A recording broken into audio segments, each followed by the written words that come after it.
रामेश्वर दास गुप्ता जी, ये हमारे जो है ब्रजभूषण जी, अपने वेद प्रकाश गुप्ता जी और नंद किशोर गर्ग जी, मोहन जी, ये सभी जो है ना इस सोसाइटी के कर्णधार हैं। इन्होंने सोसाइटी शुरू की, उन्होंने पौधा लगाया है, उस पौधे को हमने सींच कर इतना बड़ा करना है जिसका कि स्वरूप दिल्ली ही नहीं पूरे भारतवर्ष में सबसे ऊपर हो जाए, ये हमारी कामना है। हरीश खुराना जी आते रहेंगे तो हमारा क्षेत्र इतना तरक्की करेगा और हम इनको ये भी आश्वासन देते हैं, हम इनके साथ कंधे से कंधा मिलाकर चलेंगे। अपने क्षेत्र को सुधारने के लिए कोई भी कार्य होगा हम इनके साथ खड़े रहेंगे। ये पहले विधायक हैं कि ये जो गंदा नाला जो हमें परेशान करता है इसको कवर कराएंगे। बहुत बड़ा काम है और हम प्रभु से प्रार्थना करते हैं कि इनको सफलता दे। बहुत बहुत धन्यवाद। Shri Agrasen cooperative thrift and credit society, जिसकी स्थापना शायद 1978 में डॉक्टर नंद किशोर गर्ग, श्री आर.डी. गुप्ता जी और कैलाश चंद गुप्ता जी और हमारे और अन्य पुराने लोगों ने बहुत मिलकर की थी। मैं भी उस प्रयास में शामिल था। मुझे याद है जब 50 प्राइमरी मेंबर बने थे, उनका घर घर जाके वेरिफिकेशन कराना पड़ा था, तो इंस्पेक्टर के साथ मैं ही गया था। और बीच में सोसाइटी दिल्ली की सर्वश्रेष्ठ सोसाइटी में अनेक बार रही, लेकिन पिछले कुछ वर्षों से कुछ गलतियां हो रही थी।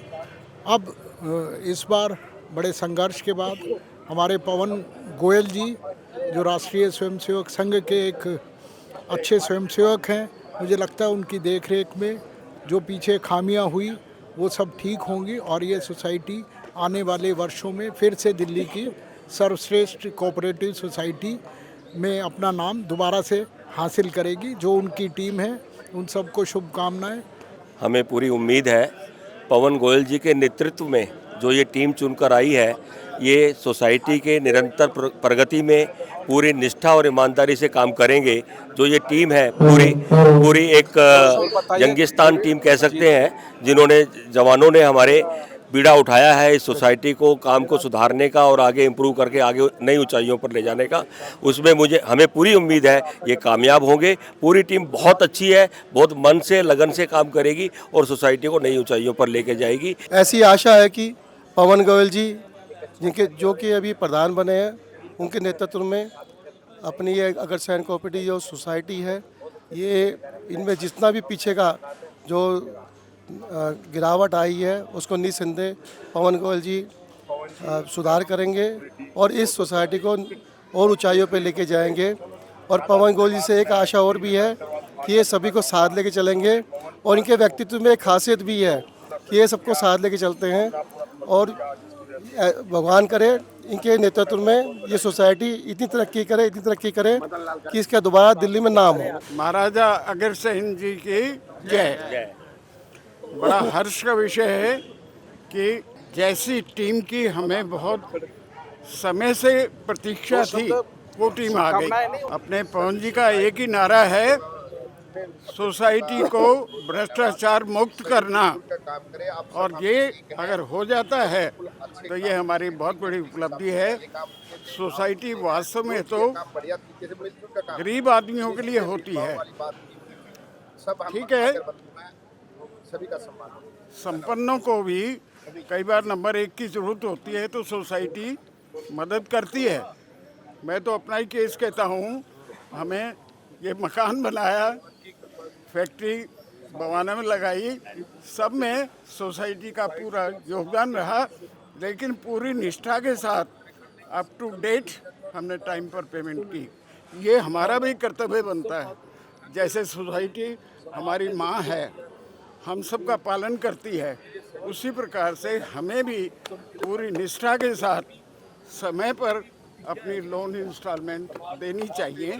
और पवन जी का तो कहना क्या है, ये शुरू से ही इस बात पर जोर देते थे कि हमें बिना भेदभाव के भ्रष्टाचार मुक्त होकर के काम करना है, और यही मेरी आशा है। भगवान इनको सफलता प्राप्त करे। धन्यवाद। मैं पवन कुमार गोयल, मेरा एक ही शुरू से विज़न है, सबका साथ सबका सम्मान।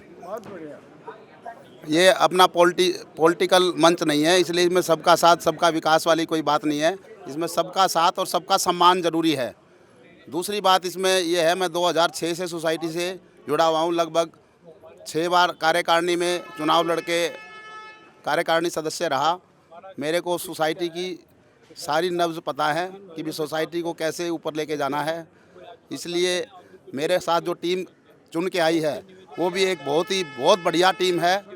कल हमने अपनी कार्यकारिणी की मीटिंग ली थी, जिसमें हमने अपने दल वल कुछ नहीं रखना हमने इसमें कि भी कोई दूसरी टीम से सदस्य जीत के आए हैं या हमारी टीम से जीत के आए हैं। कल वो सब खत्म हो गया। हम एक टीम है, 21 की 21 सदस्य हम एक हैं। हमने एक बनकर पूरी सोसाइटी को दिल्ली की या भारत की सबसे सर्वश्रेष्ठ सोसाइटी बनाना है। बैंकों में जो इस टाइम जो लोन देने और एफडी करने का जो डिफरेंस है वो लगभग 3% चल रहा है। अपना विज़न ये है कि हम उसको 3% से कम पे लेके आएँ, हम उसको 3.25 और 2.5 पे लेके आएँ, ताकि लोग जो बैंकों में एफडी कराते हैं वो अपनी सोसाइटी में करवाएं और जो बैंकों से लोन लेते हैं वो अपने सोसाइटी से लोन लें, उसका टर्नओवर बढ़े। जो हमारी सोसाइटी इस टाइम करोड़ों में चल रही है, हमारा विज़न ये है कि उसको हम अरबों में लेके जाएं। जब हम उसको अरबों में लेके जाएंगे तो उसका डिविडेंड हम 18% दे पाएंगे और सबको सारे डिविडेंड देते हुए और सारे काम करते हुए भी हम सोसाइटी को और सामाजिक कार्यों से जोड़ेंगे। जिस प्रकार से सोसाइटी में काफ़ी समय से अपना जो वैवाहिक सेल है उस पर ताला लगा हुआ है, उस ताले को हमने कल खोल दिया है और अब उसको बड़े ही वैभव तरीके से उसको चलाएंगे। यहाँ पे सभी जितने भी संपन्न परिवार हैं और जितने भी अपने कम संपन्न परिवार हैं, सभी के रिश्ते यहाँ पे हम अपने उसमें एजेंडे में रखेंगे और इसको इतना बड़ा बनाएंगे कि किसी को विवाह करने में कोई दिक्कत ना आए। विवाह संबंध करवाने में इस टाइम जो है बहुत दिक्कतें हैं लोगों को। अपने अग्रवाल परिवार में सबसे ज़्यादा है, कोई साथ नहीं देता। तो हम अब ये चाहते हैं कि इसका स्वरूप इतना बड़ा करें कि सभी लोग यहाँ पे अपना नाम लिखवाएं और रिश्ते के लिए हम एक बड़ा मंच बनाएं। ये हमारा एक विज़न है। दूसरा विज़न ये है, जो हमारा लगभग 60 करोड़ रुपए का इस टाइम लोन है, उसमें 42 करोड़ रुपए एनपीए में चले गए हैं। परंतु वो ऐसा नहीं है कि वो पैसे मर गए हैं, सिर्फ दृष्टि ठीक ना होने की वजह से ये काम हुए हैं। उसमें ये हमने समान प्रवृत्ति रखते हुए, क्योंकि जो आदमी समय से लोन भर रहे थे उनको 10% डिस्काउंट मिल रहा था और जो व्यक्ति लोन नहीं भर रहे थे और 2-2, 3-3 साल बाद आके सेटलमेंट करते थे उनको 25% तक की रिबेट दे दी जाती थी। तो फिर आदमी टाइम पे क्यों भरेगा? तो वो विज़न हमने ख़त्म करना है। हमने सख्ती से काम लेना है इस मामले में कि भी सभी टाइम से किस्त भरें। सभी से पहले जो हम बैठा के सबसे हम पहले ये विचार किया है कि सबको हम बुलाएंगे जिनके लोन टाइम पे नहीं आ रहे हैं, उनसे पहले बैठ के बात करेंगे भी आप अपना बताइए कि आपको क्या दिक्कत है। अगर वो अपनी दिक्कत बताता है और उसको हम सॉल्व कर सकते हैं तो हम सॉल्व करके उनसे पैसे लेंगे। और अगर कोई जानबूझकर सोसाइटी का पैसा नहीं दे रहा है तो हमारे को उंगली टेढ़ी भी करनी पड़ेगी। पवन जी की और पूरी टीम को बहुत बहुत बधाई है। और जिस प्रकार से ये मैं इनको देखता आ रहा हूँ कि मेहनती इंसान है, मेहनत करते हैं, इनके नेतृत्व में नई ऊंचाइयाँ छुएंगे, नए बेंचमार्क सेट करेंगे। इनको बहुत बहुत बधाई, इनकी टीम को बहुत बहुत बधाई, बहुत बहुत शुभकामनाएं। ईश्वर हमारे हरीश खुराना जी, मदन लाल खुराना जी का पूरा सपना जो है वो पूरा करेंगे। हमारे इलाके में पूरा पंजाबी बाग इनसे बहुत आसान्वित है कि पंजाबी बाग और अपना जयदेव पार्क, मदन पार्क, मनोहर पार्क। मदन लाल खुराना जी एक बात कहते थे, राम राज्य है, ये दोबारा से हमारे क्षेत्र में राम राज्य स्थापित करेंगे, ये हमें इनसे उम्मीद है। और इन्होंने हमारे को वादा किया है कि ये हम करके दिखाएंगे। तो हम दोनों अग्रसेन सोसाइटी को सुधारेंगे, ये हमारे पूरे इलाके को सुधारेंगे। हरीश खुराना जी को एमएलए बनने की बहुत बहुत बधाई। और जहाँ कहीं भी हमारी ज़रूरत होगी हम भाई साहब के साथ खड़े हैं और तन मन धन से भाई साहब साथ खड़े हैं।